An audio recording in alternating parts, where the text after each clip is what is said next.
सीधी भाषा में कहें तो जीवन कैसे जिया जाए, हमारी कथाएं सिखाती हैं, हमारी रामायण सिखाती है जीवन कैसे जिए, हमारी भागवत सिखाती है जीवन रसीला कैसे हो, जीवन आनंदमय कैसे हो। क्योंकि जीवन में जितनी चिंताएं हैं, जितने विषाद हैं, वो सब दूर करने का संसार में कोई साधन नहीं है।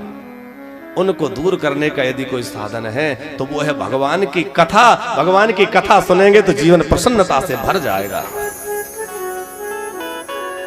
जीवन में प्रसन्नता आ जाएगा। प्रसाद किसे कहते हैं? प्रसाद, प्रसन्नता को ही प्रसाद कहते हैं। जीवन में भगवान का प्रसाद क्या है, भागवत का प्रसाद क्या है? हम लोग मंदिर में जाते हैं, पुजारी जी हमें प्रसाद देते हैं। प्रसाद का अर्थ है प्रसन्नता, हमारा जीवन प्रसन्नता से भर जाए, आनंद से भर जाए। और हमारे ठाकुर जी को तो आनंद स्वरूप कहा गया है। तो हम लोग आज से 7 दिन उसी आनंद रूप परमात्मा का ध्यान स्मरण करेंगे, उसी का श्रवण करेंगे, उसी कथा का पान करेंगे, कथा को पिएंगे।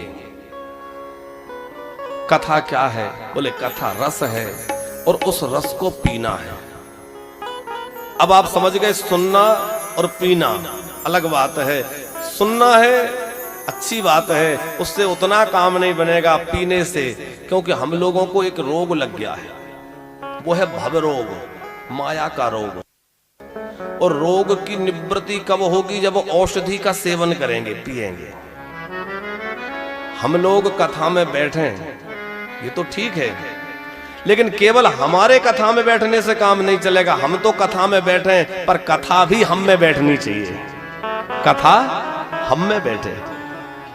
कथा हमारे अंदर कैसे बैठेगी? जब पिएंगे कानों से। कानों को दोना बना लीजिए। सुखदेव जी ने कहा है परीक्षित से, परीक्षित अपने कानों को दोना बना लो, कर्ण पुटे, और इन कान रूपी दोनों से भगवान की कथा को पीते जाएं, पीते जाएं। क्या होगा? बोले हृदय आनंद और प्रेम से भर जाएगा, लबालब। आपने देखा होगा जो भगवान के बड़े प्रेमी भक्त होते हैं वो रोते हैं प्रायः। वो रोना उनका कोई दुखमय रोना नहीं है। अरे रोते तो हम लोग भी है, पर हम संसार के दुखों से रोते हैं। पर जो भक्त रोता है वो दुख में नहीं रोता, वो आनंद में रोता है। उसके आंसू तो बरसते हैं।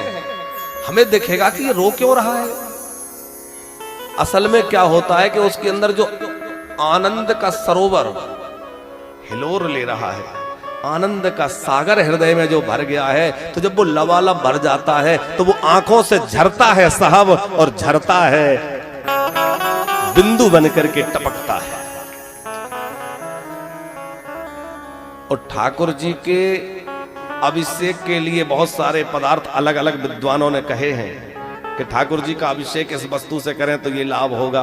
भोले बाबा के अभिषेक के लिए अलग अलग विधान है कि भोले बाबा का अभिषेक गन्ने के रस से करें तो धन मिलेगा, दूध से करें तो ये मिलेगा, इससे करें तो ये मिलेगा।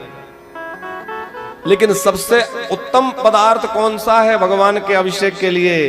वो है प्रेम अश्रु। प्रेम का आंखों से जल बरसता है, तो उससे अच्छा कोई पदार्थ नहीं हो सकता। ठाकुर बड़ा प्रसन्न हो जाता।